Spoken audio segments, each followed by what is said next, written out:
ஆண்டவரங்க இயேசுவின் நாமத்தினாலே இந்த காலை வேளையில கூட உங்களை அவரை வாழ்த்துகிறேன். கர்த்தர் உங்களை ஆசீர்வதிப்பாராக. இந்த நாளிலே கூட ஏசாயா தீர்க்கதரிசன புஸ்தகம் 43ஆம் அதிகாரம் 18ஆம் வசனத்தை கூட வாசித்து தியானிக்கலாம். முந்தினவைகளை நினைக்க வேண்டாம், பூர்வ மாணவிகளை சிந்திக்க வேண்டாம். மிக அருமையான வேத வசனம். இந்த வேத வசனத்தில் கூட 2 காரியங்களை நினைக்க வேண்டாம், சிந்திக்க வேண்டாம் என்று சொல்லப்பட்டிருக்கிறது. இன்றைக்கு அநேகர் இப்படிப்பட்ட காரியங்களை நினைத்து சோர்ந்து போய் தங்களுடைய வாழ்க்கையில மிகவும் சோர்ந்து கண்ணீரோடு வாழ்ந்து கொண்டிருக்கிறார்கள். ஏனென்றால் முந்தின காரியங்களை, வாழ்க்கையில நடந்த முந்தின காரியங்கள், அநேக கஷ்டங்கள், வேதனைகள், பாடுகள், வியாதிகள், தேவைகள் எல்லாவற்றையும் முந்தின காரியங்களை அநேகர் நினைத்து சோர்ந்து போகிறார்கள். அவர்களுடைய வாழ்க்கையில கண்ணீரும் வேதனையுமாக இருக்கிறது. அடுத்ததாக சொல்லப்பட்டிருக்க பூர்வ மாணவிகளை சிந்திக்க வேண்டாம் என்று சொல்லப்பட்டிருக்கிறது. அதற்கு மாறாக மனிதர்கள் பூர்வ மாணவிகள் முன்னால் உள்ள காலத்தில் மிகவும் பழமையான காலத்தில் இருக்கிற, ஆரம்ப காலங்களில் இருக்கிற எல்லாவற்றையும் பூர்வமானதை எல்லாம் சிந்தித்து வேதனையோடு கூட கண்ணீரோடு கூட வாழ்ந்து கொண்டிருக்கிற 2 காரியங்களையும் தேவன் செய்ய வேண்டாம் என்று சொல்லியிருக்கிறார். நினைக்க வேண்டாம், சிந்திக்க வேண்டாம் என்று. ஆனால் மனிதர்கள் அதை தான் சிந்தித்து நினைத்து வேதனையோடு கூட வாழ்ந்து கொண்டிருக்கிறார்கள். ஆனால் தேவனுடைய திட்டம் என்ன என்பதை நாம் அறிந்து கொள்ள வேண்டும். இதையெல்லாம் ஏன் தேவன் நினைக்க வேண்டாம், சிந்திக்க வேண்டாம் என்று சொல்லியிருக்கிறார் என்றால், தேவன் நம்முடைய வாழ்க்கையில் ஒரு புதிய காரியத்தை தேவன் செய்ய வேண்டும் என்று அவர் விரும்புகிறார்.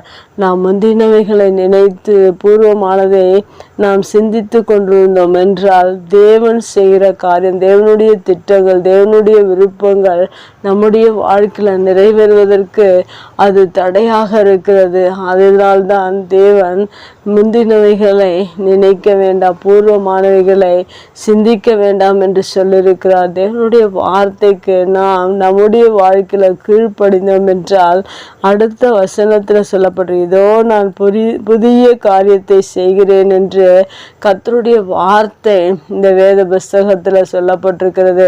18ஆம் வசனத்தில் முந்தினவைகளை நினைக்க வேண்டாம், பூர்வமானவைகளை சிந்திக்க வேண்டாம் என்று கர்த்தருடைய வார்த்தை சொல்கிறது. அதற்கு நாம் கீழ்ப்படியும் போது தேவன் நம்முடைய வாழ்க்கையில் செய்கிற காரியத்தை 19ஆம் வசனத்தில் சொல்லப்பட்டிருக்கிற பிரகாரம் புதிய காரியத்தை ஆண்டவர் செய்யும்படியாக தான் முந்தினவைகளையும் பூர்வமானவைகளையும் சிந்திக்கவோ நினைக்கவோ வேண்டாம் என்று சொல்லியிருக்கிறார். உங்களுடைய வாழ்க்கையில் ஒருவேளை இந்த இப்படிப்பட்ட காரியங்களை பூர்வமானதையும் முந்தினவைகளையும் நீங்கள் நினைத்து சோர்ந்து போய் வேதனையோடு கண்ணீரோடு பாரத்தோடு துக்கத்தோடு வாழ்ந்து கொண்டிருப்பீர்கள் என்றால், நீங்கள் இந்த காரியத்தை நினையாதபடி சிந்திக்காதபடி விட்டு விடுங்கள். உங்களுடைய வாழ்க்கையில தேவனுடைய திட்டங்கள், புதிய காரியத்தை ஆண்டவர் செய்கிறேன் என்று சொல்லியிருக்கிறார். அதனால் அந்த புதிய காரியத்தை நீங்கள் எதிர்பார்ப்போடு கூட உங்களுடைய வாழ்க்கையில தேவனுடைய வார்த்தைக்கு கீழ்ப்படிந்து